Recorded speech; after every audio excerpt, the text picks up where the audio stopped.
incredible, incredible. Go ahead.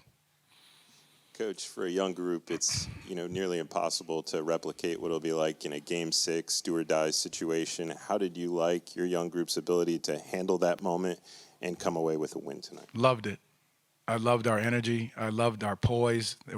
We handled the runs, our ability to stay the course, to stick with the game plan and not be discouraged. For a group that continues to gain experience, I mean, this is up there with it, to be able to force a Game 7 in this situation. Jamahl, what did your team do well, apart from what you just mentioned, down the stretch there to take control of that game?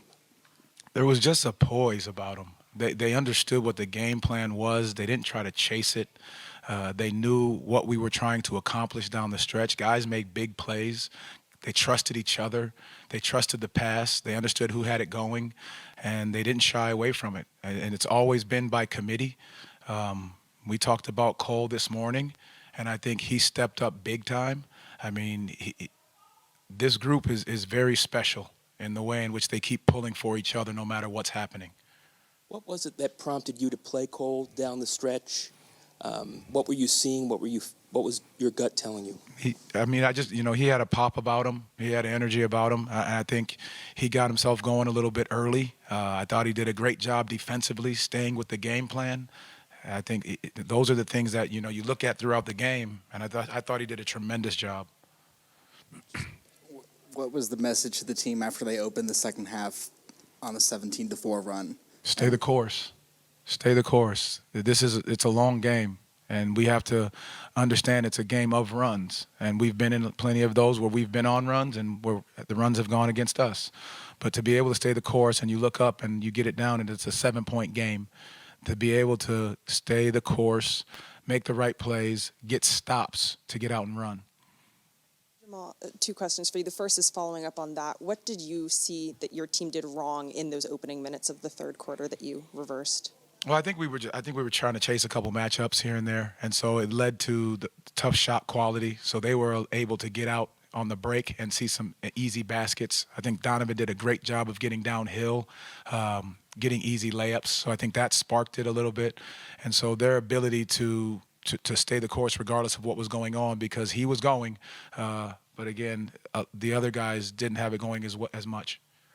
Kind of got to my next question. Yeah. Donovan has 50, but he's the only Cav that scored in the final 14 minutes of the game. How much of it was, look, he's cooking, let's try and take everyone else out of the equation? I think that's part of staying the course with the group. No one overreacted to what he was doing. Now, obviously, he's a special player to be able to have 50, and only make 3 threes.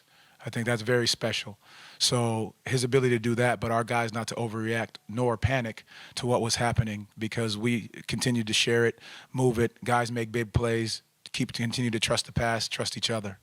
Jamahl, we've talked extensively about this team's belief and self-belief in what they're capable of. In what ways did you see that come alive tonight, especially? A big example for me was post-game. I walk up and you're just watching Cole and Jalen hug. And I think that says a lot about what this team is, celebrating each other and knowing exactly what guys are going through and how they continue to battle and pull for one another. To me, that was a great example of what this team is, celebrating one another, whether they play 2 minutes, 10 minutes, 41 minutes. That's who this group is. Coach, back at the end of March, you guys were on a 3-game losing streak, and you talked about in all of those games, one-possession games, there's growth and opportunity for your coaching staff and this team as a whole. Now, 2 months later, you guys are in the biggest game of your season in an elimination game. To see that kind of growth within these last couple of months, just what does that say about how much work and fine detail has gone into every single moment to get you guys at this point? Their ability to reflect on those experiences. I think you can go through them, and if you don't reflect on them and know exactly what has gotten you to that point, then it's pointless. And our guys have reflected, and you can look back at those situations and back at those moments. But more than anything, I think it says so much about our coaching staff and the job that they've done to keep these guys prepared, to keep these guys ready for any moment when their time or number is called. And I really think that it says so much about them and this group and the way that they continue to bond together. Coach, you talk about growth, maturity, poise, just experience and things like this. You got a game 7 coming up on Sunday. What's that experience going to be like, and how much fun is that going to be for you guys? This is the moment that you play for. You know why you do it. You do it for these moments. So being on the road, game 7, the ability to come together, to continue to grow in each game. I think that's what this group is looking forward to. Lay it all out there, lay it on the line.